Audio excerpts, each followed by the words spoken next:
Hello again, it's Mark Terry with TEPSA Talk, continue our series on In Praise of Principles. Just always, just as you've heard me say many times, I'm just totally floored by the skill and the commitment our principals across the state have.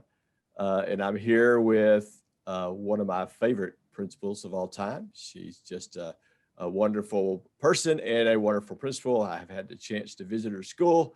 Was totally blown away. So Alisha Crumley, it is so glad to have you with us today. Thank you. How are you doing? And just tell us a little bit about yourself. I'm doing good. In that home stretch between Thanksgiving and Christmas, you've been a principal, and so you understand that. Yes. A little bit about myself. Probably the most important thing is I'm a mom to three beautiful boys. Yeah, they are. Yeah. I have twins that this is their first year in middle school, twin boys. Yeah, so that's been more of a transition for their mother than them. They've done beautifully. I've been their principal for a while, so you're handing them off to another principal when they go to middle school. And then I have, this is the year I turned 50, but I also have a kindergartner. So he is here in my building, and I love it. So that's probably what I'm most proud of. This is actually my 27th year in education. I started teaching in 1994. I've been a principal, this is my 18th year, and 21st as a campus administrator. Been in Grand Prairie ISD for most of it. I started teaching in Bryan ISD and then moved from there to here, but my administrative career has been in Grand Prairie ISD. I started at Witt Elementary School. I opened, we have two early education schools in our district, and I opened both of those. And currently I am the principal of our largest and I think the most amazing elementary school in Grand Prairie ISD, Garner Fine Arts Academy. And when I was asked to come here, the current superintendent at the time was holding the ace of spades because all three of my boys were here. So we've got almost 1,000 kiddos, and we are a performance arts based school. Yeah. Wow. And I can't believe you're 50. There's no way. Yeah. And then I can't believe your boys are in middle school. I know. Wow. I know. I feel like some of the first times we came to TEPSA events, they were toddlers. Yes, they are. Yep.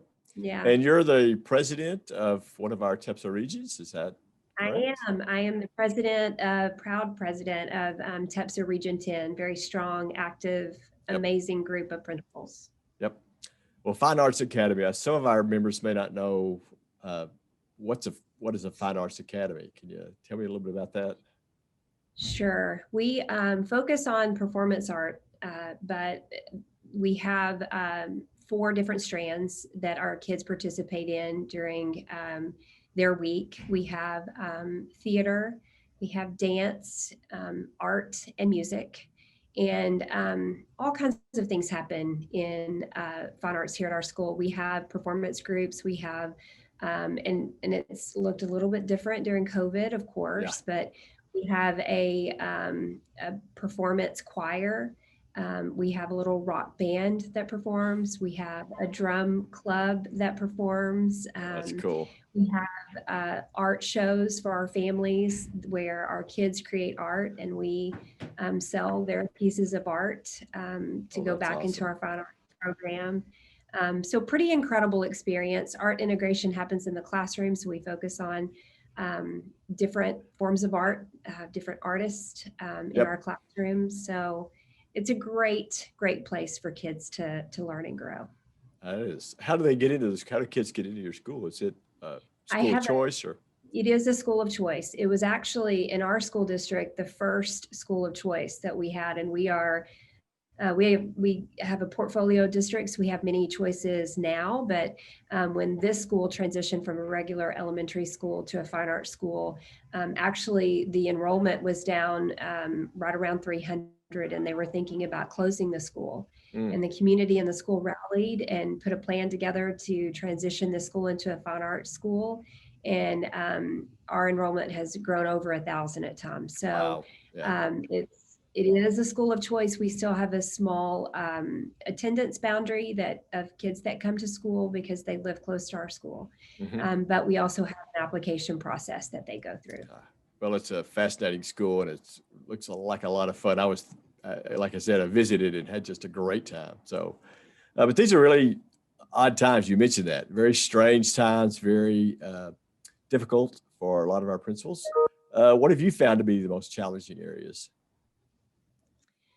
I think we could talk about this for a long time. I Yeah. think personally, for me, there are a couple.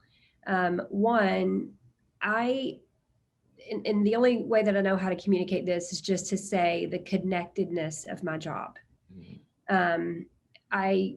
If you walk down my hallways this time last year, you would see, parents coming to eat lunch with their kids and PTA members and parents helping. We had a crew that helps with the fine arts and just different things happening in our school that don't happen now. When we meet, we would be all together in a room and have conversation and, hug and greet one another when we're coming in and Right. out. And it's very different. Mhm. Even grade level meetings, parent meetings, anything that we have is virtual. So I think that just in-person connection it's different than if you were sitting across the table from me Yeah. than us being in a situation like this. So I think the absence of having that feeling of just people being here and just connectedness, letting Yeah. people, when a principal has to monitor teachers wanting to be together to eat lunch and share social time, that's hard. It's Yeah. it's counterintuitive um, Yeah. to what you want. You just have to start it off by saying, I really want you all to be together, but you've got to go to your own rooms, Yeah. So I think that's hard. I think we've done an amazing job in our school and in our district of keeping kids and teachers and faculty and staff and auxiliary staff, custodians, cafeteria safe. I think Mhm. we've got amazing protocols in place that we have communicated and monitored and even adjusted at times to continue to keep kids and faculty and staff safe.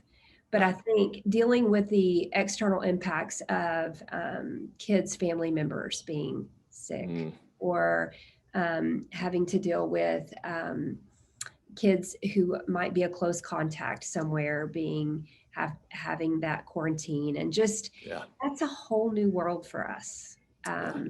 And having to manage keeping kids distant and also trying to figure out substitute situations because subs aren't wanting to come into the school. I know all the principals who are listening would say a big amen because I'm sure Yeah. all of us are in that boat. So there are several things that are difficult, but I think for me personally, that connectedness has been the hardest. Yeah. I hear that so I'm much. I I'm a mean, hugger. yeah, I'm a me hugger. too. Yeah. So I just it's that part's tough. I've heard from so many principals that that's the key is that they don't have the physical connection with kids and their staff that they like. And like you said, it's counterintuitive.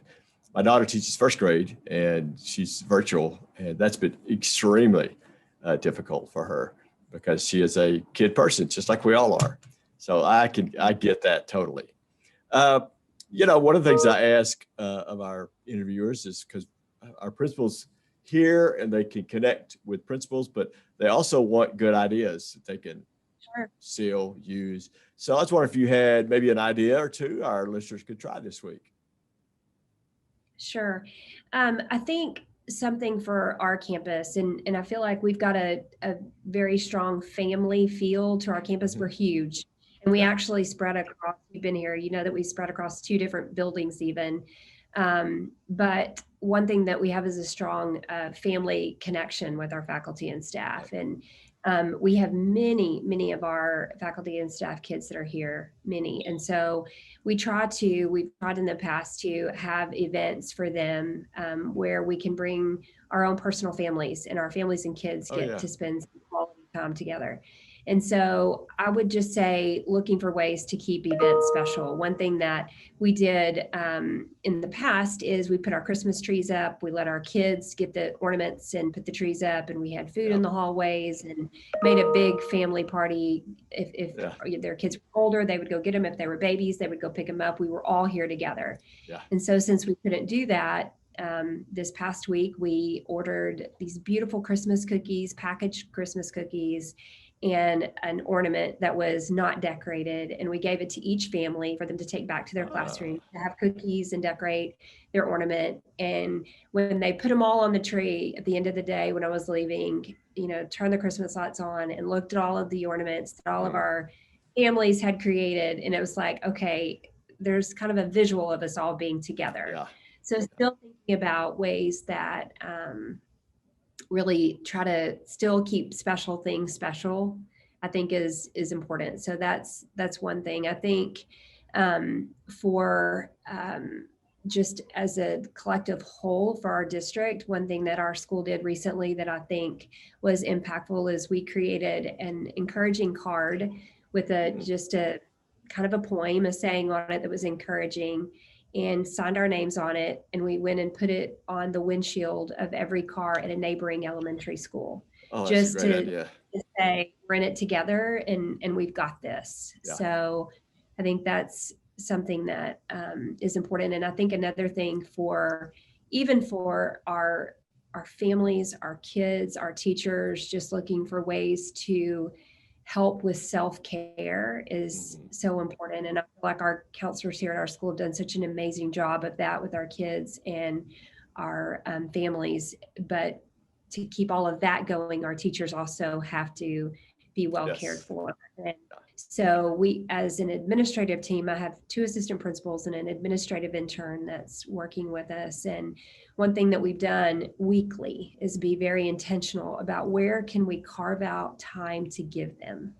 And so, not last minute, but thinking about like starting at the week, telling them, you don't have a faculty meeting this Wednesday. When kids are accounted for, you go home and take care of yourself. So I think if you ask teachers what they need, they're going to tell you time. So looking for ways to give that to them. The one thing that they need the most, that it's the hardest for us to give. That's impactful. So those are just a few. So one of my question to you as a principal, are you taking time for self-care yourself? You heard me say earlier, I have 3 kids. Yes. And a school of almost 1,000. I do. One thing that I did over Thanksgiving was we took a family trip to Colorado to a house and just kind of isolated and enjoyed the beautiful scenery and just enjoyed some downtime. And, the internet was a little sketchy. So, which I was celebrating. Even better. Yes. Middle schoolers, maybe not so much, but I was celebrating. So, yes, it's really hard to do that during the week. Yes. And most of the weekend, but you have to find time to fill up. So you've got, you've got enough to give. Yep.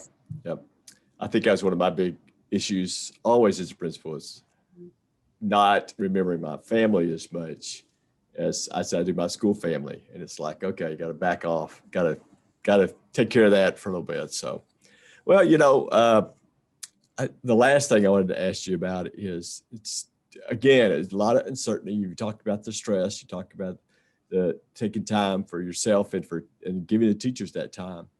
But it's amazing to me, even with all this going on, how joyful our principals are, how much they enjoy their job. What is it that allows you to have joy as a principal? I think overall, it's why I got into the job. I think you walk into the hallways, whether it's physically walking into the classrooms or virtually walking into the classrooms, you're seeing kids who are happy and who are growing and who are interacting with their peers in the most new and creative ways. And all of those things have always given me joy. Just the parts of the school that kids impact, which when you see them grow, and whether it's socially and emotionally or academically, that's what it's all about for me. Yep. But this year in particular, all of those things are still in play. But for me, and I think it's probably how the world feels about our first responders and hospitals and those types of things, I am in awe of our educators.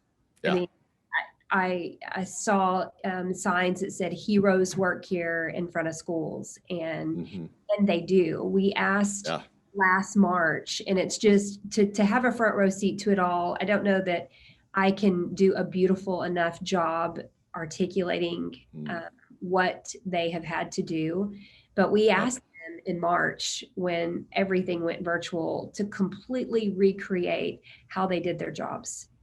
And watching them still maintain the most incredible relationships with their kids, and the lengths that they went to make them feel loved and connected to their school and to their teacher and to their class, and the rigor that you see now in classrooms where you've got teachers who are trying to figure out how to manage 6 virtual kids and the rest in-person kids. And when I walk in and see those things happening seamlessly, I walked out of a classroom yesterday, and when they were transitioning to asynchronous learning, both in the classroom and virtually, and all of the kids who were online were telling the teacher and the other kids, "We love y'all. We love y'all. We'll see y'all in a little while." I'm just like, they've come to this situation when they have never walked inside their classroom. So that brings me like joyful almost to tears,